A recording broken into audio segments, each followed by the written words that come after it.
आपको नुकसान से अगर बचना है तो आप अपनी जान का सदका दें। सदके का गोश्त वो इस्तेमाल करते हैं जो कि एक आलूदा, गंदा, बदबूदार गोश्त होता है और उसे फिर दोबारा से इधर फेंका जाता है और इधर फेंकने के बाद दोबारा उसी को इकट्ठा करके एक नई शॉपर के अंदर दोबारा रखा जाता है। नाज़रीन उनकी दौड़ चेक करें, वो उनकी दौड़ चेक कर लें सिर्फ ये।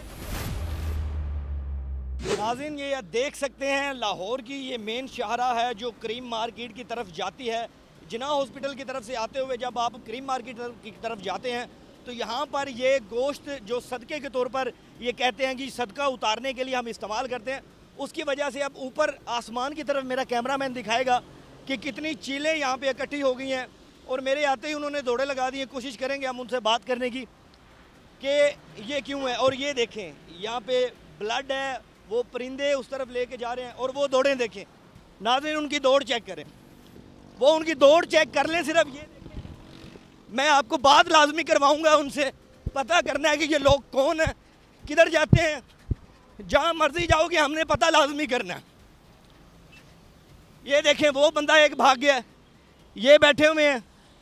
जहाँ मर्जी चले जाओ, मैंने पीछे आना है आप लोगों के। वो छोटी बच्ची भी काम पे लगाई हुई है उन्होंने।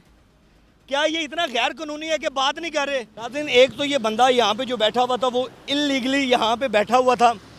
गोश्त जो ये कहते हैं कि सदका उतारने के लिए इस्तेमाल किया जाता है, उसके बाद वो बंदा यहाँ से इतनी तेज़ रफ्तार ट्रैफिक के अंदर से गुजर के उस साइड पे चला गया।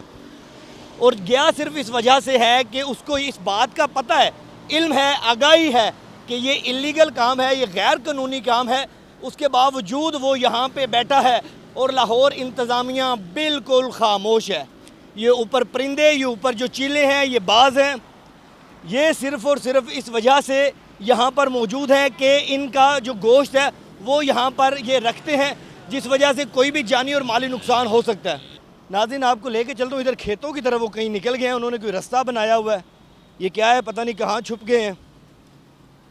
वो देखें, वो एक बच्ची है जिसकी उम्र सिर्फ़ और सिर्फ 15 या 14 साल होगी। उससे ये काम करवाते हैं और यहाँ पर लोग खड़े होते हैं, सुबह सुबह आते हैं यहाँ पर, वो खड़े होकर अपना गोश्त रखते हैं यहाँ पे। और वो गोश्त भी वो जो नीचे फेंक दिया जाता है, जो इस्तेमाल नहीं हो सकता, वो यहाँ पे मुसलमानों के जज्बात के साथ खेला जाता है कि आपको नुकसान से अगर बचना है तो आप अपनी जान का सदका दें। सदके का गोश्त वो इस्तेमाल करते हैं जो कि एक आलूदा, गंदा, बदबूदार गोश्त होता है और उसे फिर दोबारा से इधर फेंका जाता है और इधर फेंकने के बाद दोबारा उसी को इकट्ठा करके एक नई शॉपर के अंदर दोबारा रखा जाता है। 2 किलो 3 किलो के वो छोटे छोटे इन्होंने पैकेट बनाए होते हैं, जिसको फिर इस्तेमाल करते हुए ये आगे लोगों में तकसीम करते हैं। मैं लेके जाता हूँ आपको आगे भी कि ये आखिर है किस तरफ और कहाँ गए हैं। यहाँ पे ये माफिया है जी, ये अंदाज़ा लगा लें कि यहाँ पे अब कोई नज़र नहीं आ रहा। लेकिन जो भी जिना हॉस्पिटल से करीम मार्केट, इकबाल टाउन की तरफ आएगा तो ये यहाँ पर पाए जाते हैं। ऊपर आसमान की तरफ देखें कितने परिंदे। यहाँ पे लोग गुजरते हैं अपनी रोज़मर्रा ज़िंदगी के कामों में, जाता है कोई बच्चों को लेने जाता है। किसी भी एक्सीडेंट और किसी भी हादसे का सबब बन सकते हैं ये लोग, जो कि अवामुन्नास के जज्बात के साथ इस तरह से खेलते हैं। और लाहौर इंतज़ामिया से मेरी खसूसी अपील है, खुदारा ये रोड्स मुकम्मल तौर पर साफ़ करवाए जाएँ। पंजाब हुकूमत जिस तरह अच्छा काम कर रही है, वहीं लाहौर के अंदर ये इंतज़ामिया को ख्याल करना चाहिए कि जानी और माली नुकसान, जहाँ पर अगर हम ट्रैफिक के ज़रिए हेलमेट पहना सकते हैं, लोगों के चालान कर सकते हैं, तो ये जो बड़े माफिया यहाँ पे बैठे हैं, जो दिहाड़ी बाज तबका बना हुआ है, जिन्होंने अपनी 1500 2000 दिहाड़ी लगानी है और उसके बाद रफू चक्कर हो जाना है, वो यहीं पे खड़े होते हैं, यही तमाशे करते हैं और उनको पूछने वाला ही कोई नहीं। वही गोश्त उन्होंने उधर फेंकना है, वही दोबारा लेके आना है। और ये इतना बड़ा माफिया कि अब यहाँ से फ़रार हो गए हैं, ये भी पता है गैर कानूनी। और ये देखें आगे आ जाए, उनकी वो मोटरसाइकिलें भी अंदर लगी हुई हैं, फुटपाथ के अंदर उन्होंने अपनी मोटरसाइकिलें लगाई हुई हैं। यहाँ पे कोई बंदा उनको पूछने वाला नहीं है, कोई सरोकार नहीं है।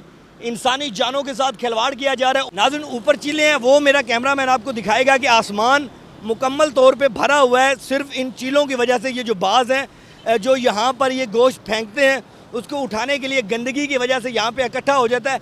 ऐसे लगता है कि शायद यहाँ पर कोई बंदा नीचे या तो फोत हो गया या कोई जानवर है, जिसकी गंदगी की वजह से ये लोग वहाँ पे उस गोश्त को इकट्ठा करने के लिए, ये जितने भी परिंदे हैं ये वहाँ पे इकट्ठे हो जाते हैं। लेकिन ये वो चीज़ नहीं है। ये दर हकीकत यहाँ पर जो सदके का गोश्त इस्तेमाल किया जाता है, जो लोगों को ये कहकर यहाँ पर शॉपर उनके सर से ऐसे फेर कर दोबारा फेंका जाता है, और फिर वही गोश्त इस्तेमाल किया जाता है कि ये तो सदके का गोश्त है, लेकिन लोग अपना सदका देकर चले जाते हैं। ये वही अगले बंदे को गोश्त इस्तेमाल करते हैं, ये 200 रुपया लेते हैं, 300 रुपया लेते हैं, 400 लेते हैं, और ऐसे ये सिलसिला चलता रहता है।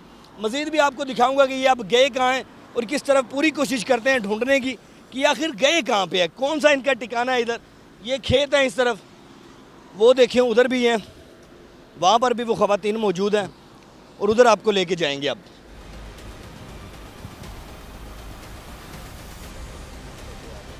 अस्सलाम वालेकुम जी। वालेकुम सलाम। सर कैसे हैं? ठीक ठाक भाई। सर आपसे पूछना ये है कि यहाँ से रोज़ आप गुजरते हैं इसी रोड से, रोज़ गुजरता हूँ। तो क्या ये जो गोश्त सदके का लेके बैठे होते हैं ये रोज़ यहाँ पर मौजूद होते हैं? रोज़ होते हैं भाई। अच्छा, क्या इनका तरीकाकार है, कितने पैसे ये लेते हैं? कोई ज़ाहिरी बात है आप यहाँ पे खड़े होते हैं तो आइडिया हो गया होगा। 50 रुपये एक पैकेट का। 50 रुपये एक पैकेट। एक पैकेट। उसमें कितना ये गोश्त और किस चीज़ का गोश्त होता है? ये तो नहीं मालूम होता, ये फिफरे वगैरह होते हैं या चर्बी वगैरह होती है, फोम वगैरह भी होता है, रंग तक डाल के ना फोम को। वैसे भी कितने घंटे यहाँ पे खड़े रहते हैं? ये सुबह को भाई आते हैं 7 बजे आते हैं, शाम को 5 बजे तक होते हैं। तो इनको कोई रोक टोक नहीं है? कोई भी नहीं होती इनों की वजह से। एक्सीडेंट वगैरह होते हैं, जब चीले वगैरह ऊपर से आती हैं वो एक्सीडेंट भी होते हैं। साथ यहाँ पे आपने भी देखे हैं? हाँ जी देखे हैं भाई। हाँ जी होते हैं। लेकिन इनको कोई भी बंदा यहाँ पे नहीं रोकता? नहीं ये कोई भी नहीं रोकता। खुली छूट है? हाँ जी खुली छूट है। नाज़रीन, ये इलीगल काम नहीं हो रहा है, ये इंतज़ामिया के मुंह पर एक ऐसी चपेट मारी जा रही है कि आप जो मर्ज़ी करते रहें, हमने यही करना है। जितने मर्ज़ी कानून बना लें, चाहे ट्रैफिक के, चाहे इंसानों के हवाले से जो मर्ज़ी कानून बनाएं, इन्होंने अपना रोज़गार ऐसे ही बनाना है। करते ये क्या है कि ये गंदा बदबूदार गोश्त इस्तेमाल करते हैं जो सिर्फ 50 रुपये 100 रुपये में ये सर के ऊपर से वार के कहते हैं जी ये सदका, और दोबारा से वही गोश्त दोबारा से इकट्ठा करके नए शॉपर में डाल के फिर नया सदका दिया जाता है। अच्छा, ऐसे होता है, ये दोबारा फेंकते हैं वहीं, फिर जाहिर बात है तभी चील आती है। हाँ जी भाई ऐसे ही होता है। आप लोगों ने लिया है ना गोश्त, आप आके जाएंगे वो उठा के वही शॉपर में डाल के फिर वो दूजा आएगा उसको दे देंगे। हैं कौन लोग? इतना ये काम बुरा है, लोग करते क्यों हैं? ये झुग्गियों वाले हैं और मुसल्ली वगैरह हैं, और इन्हों का काम है। कौन सा सही आदमी है वो तो नहीं ये काम करता। क्या समझो, वो नहीं करेगा ये। तो यहाँ पे कितने को हादसा इनकी वजह से आपको देखने को मिले हैं? ये परसों 2 रिक्शे वालों का ऐसे ही एक्सीडेंट हुआ है, इधर ऐसे ही हुआ है। अच्छा। उससे आगे दिन भी गाड़ी का एक्सीडेंट हुआ है ऐसे ही। जब वो गोश्त फेंका ऊपर से चील आई है, वो साथ लगी है, और आपको पता स्पीड से जा रहे होते हैं। नाज़रीन, ये जो वीडियो, ये कंटेंट बनाने का मकसद सिर्फ़ और सिर्फ ये था कि इंतज़ामिया को होश के नाखून लेने चाहिए कि जहाँ पर इतनी सारी चीज़ें कानून के मुताबिक हो रही हैं, वहाँ पर एक्सीडेंट का सबब बनने वाले ये लोग जो कि अवामुन्नास को बेवकूफ़ बनाते हैं और एक माहौल को आलूदा करने के लिए हादसात का सबब बन रहे हैं, इनको कंट्रोल किया जाए। ये इतना गंदा और बदबूदार काम है जिसके ज़रिए ना तो माहौल ख़राब होता है, बल्कि इसके साथ साथ यहाँ पर जो मेन रोड है, ये शाहराह जो पंजाब यूनिवर्सिटी का एरिया भी लगता है, इसको जिना हॉस्पिटल से सीधा इकबाल टाउन की तरफ ये रास्ता आता है, और ये शाहराह पर ये लोग इतना गंद फैलाए हुए हैं कि ऊपर परिंदे, चीलें, बाज, ये जो परिंदे हैं ये यहाँ पर आते हैं जो मुख्तलिफ हादसात का सबब बनते हैं। रिक्शे वाले भाई का भी यही बताना था। मेरी इंतज़ामिया से हाथ जोड़ के अपील है कि जहाँ पर अगर हेलमेट के चालान हो सकते हैं, वहीं पर इन लोगों को भी कानून के हाथ डल सकते हैं और इनको सज़ाएं मिलनी चाहिए। निशाने इबरत बनाएं ताकि इनकी वजह से कोई हादसा ना हो। मुझे दें इजाज़त, अपना रखें ख्याल, अल्लाह निगहबान।